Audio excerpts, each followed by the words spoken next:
සුබ දවසක් ඔබට. ධනු ලග්න හිමියන්ට ඉදිරි කාල සීමාව තුළ සිද්ධ වෙන ග්‍රහ මාරු සහ දැන් මේ වෙනකොට තියෙන ග්‍රහ තත්ත්වය අනුව ඔබේ ජීවිතේ මොන වගේ උස් පහත් වීමද කොයි වගේ තත්ත්වයක්ද ඇති වෙන්නේ කියලායි මම අද කතා කරන්නේ. පහුගිය දවස්වල රවි මාරුවක් සිද්ධ වුණා. ඔබ සමහර විට දන්නව ඇති රවි ග්‍රහයා කුම්භ රාශියට ගමන් කළේ. ඒ වගේම කුජ මාරුවක් සිද්ධ වෙනවා 23 වෙනිදා කුම්භ රාශියටමයි ගමන් කරන්නේ. අප්‍රේල් 2 වෙනිදා දක්වා කාලය තුල කුම්භ රාශිය ගමන් කරනවා. ඒ වගේම සිකුරු මාරුවක් සිද්ධ වෙනවා මාර්තු 2 වෙනිදා 26 දක්වා මීන රාශියේ උච්ච භවනට ළඟා වෙන්නේ සිකුරු ග්‍රහයා. ඉතින් මේ ග්‍රහ තත්ත්වයන් එක්ක ඔබට චතුර්ග්‍රහ යෝගයක් යෙදලා තියෙනවා මේ වෙනකොට. ඔබගේ තුන්වැන්නේ රවි බුධ සිකුරු රාහු කියන ග්‍රහයන්. ඊළඟට කුජ ග්‍රහයත් 23 වෙනිදාන් පස්සේ තුන්වැන්නට ගමන් කිරීමත් එක්ක පංචග්‍රහ යෝගයක් නිර්මාණය වෙනවා. ඔබගේ වික්‍රමස්ථානය බලවත් වෙන්නේ මේ නිසා. ඉතින් මේ ග්‍රහ තත්ත්වයත් එක්ක ඔබට ධර්ම කර්මාධිපති යෝගයක් යෙදලා තියෙනවා. රවි බුධ යෝගය ඔබගේ 9 වෙනි සහ 10 වෙනි අධිපතීන් අතර මේක ඊටාම හොඳයි. ධනු ලග්න හිමියන්ට ඉදිරි කාලයේ බොහෝ වැඩ කටයුතු සාර්ථක විදිහට කරගන්න පුළුවන් වෙයි. ඔබේ ජීවිතේ බොහෝ දේවල් සුබවාදී වෙනස්කම් බලා ගන්න පුළුවන් වෙයි. ධනු ලග්න හිමියන්ගේ විශේෂයෙන්ම රැකියා ව්‍යාපාර කටයුතු වල ඊටාම හොඳ වර්ධනයක් ඇති වෙනවා. මොකද 10 වෙනි අධිපති බුධ ග්‍රහයා රවි ග්‍රහයා සහ කුජ රාහු සිකුරු කියන ග්‍රහයන් සමග තුන්වැනි බලවත් වෙන්නේ. මේ නිසා අලුතෙන් රැකියාව වලට යන අයට, ඒ වගේම අලුතෙන් ව්‍යාපාර කටයුතු ආරම්භ කරන අයට ඊටාම හොඳයි. හොඳ වටපිටාවක් සැකසෙනවා. ඒ සඳහා මේ වෙනකොට රැකියා ව්‍යාපාර කරන අයට, ඒ වගේම අලුත් හවුල් ව්‍යාපාර ආදී පටන් ගන්න බලාපොරොත්තු වෙමින් ඉන්න අයට ගොඩක්ම හොඳ තත්ත්වයක් උදා වෙන්නේ. විදේශගත වෙලා ඔබ රැකියාවක් කරන්න බලාපොරොත්තු වෙමින් ඉන්නවා නම් මේ කාලය ඊටාම වාසනාවන්තයි. මේ වෙනකොට විදේශගතව රැකියා කරන ධනු ලග්න හිමියන්ටත් හොඳයි. ඔබට විදේශ විනිමය උපයන්න පුළුවන්. ඒ වගේම විදේශ වෙළඳාම් කටයුතු කරන ආනයන අපනයන වෙළඳාම්, එහෙම නැත්නම් ඔන්ලයින් මාර්ගයෙන් කරන වෙළඳාම් කටයුතු වලට ඊටාම සාර්ථක පසුබිමක් තියෙනවා. එවැනි කටයුත්තක් ඔබ පටන් ගන්න බලාපොරොත්තු වෙමින් ඉන්නවා නම් ආරම්භ කරන්න ඊටාම සාර්ථක වෙන්න පුළුවන්. රැකියා ව්‍යාපාර ස්ථානය තුල වුණත් ඔබ නිලතල නම්බුනාම උසස් වීම ආදී බලාපොරොත්තු වෙමින් ඉන්නවා නම් ඔබට ඒවට වාසනාව තියෙනවා. ඔබේ ආයතනයේ වැඩ කටයුතු ඊටාම පහසුවෙන් කරගෙන යන්න පුළුවන් වෙයි. සහයෝගය ලැබෙනවා ඔබට සේවකයින්ගෙන්, නිලධාරීන්ගෙන්. ආයතනය තුල හොඳ වටපිටාවක් ඇති වෙනවා. ඒ වගේම ඔබ ස්ථාන මාරු බලාපොරොත්තු වෙමින් ඉන්නවා නම් ඔබට යහපත් තැන් වලට ස්ථාන මාරු ලැබීමේ වාසනාවකුත් තියෙනවා.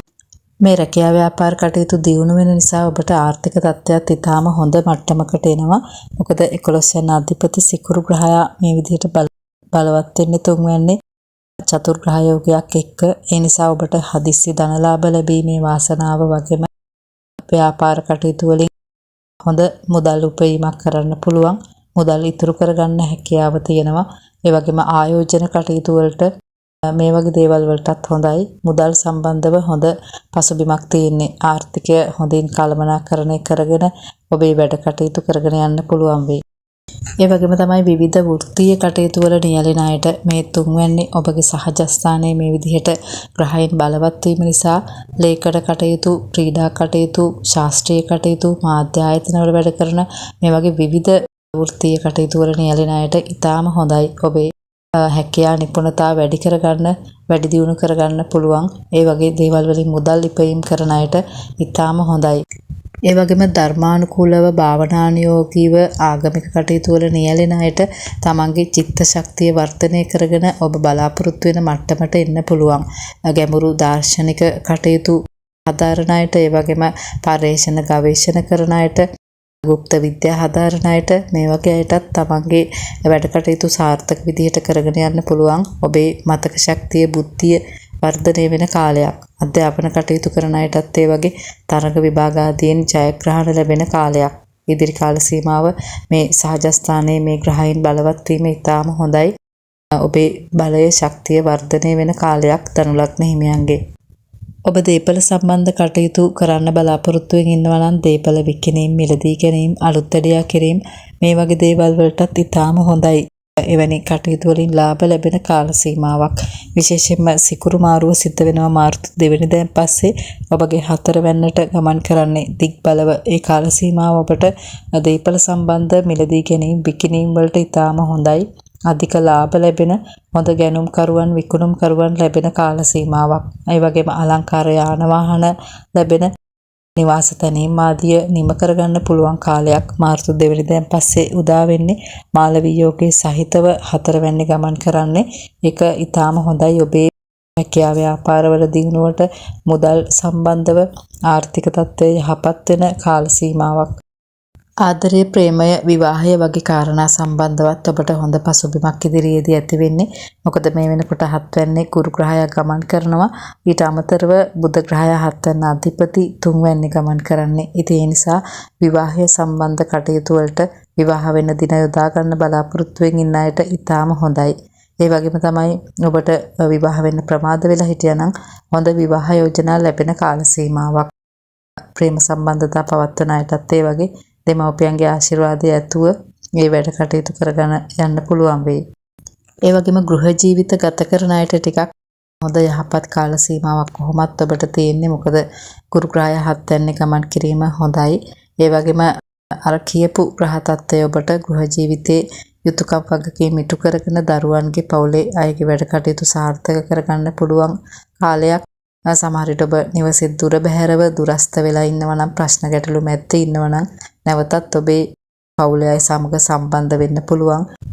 දරුවන්ගේ උනත් වැඩ කටයුතු වෙනදට වැඩිය අධ්‍යාපන කටයුතු ආදිය සාර්ථක කරගන්න පුළුවන් කාලයක්. ඔවුන් සමග වෙනදට වැඩිය කිට්ටුවෙන් කටයුතු කරන්න පුළුවන් වෙයි.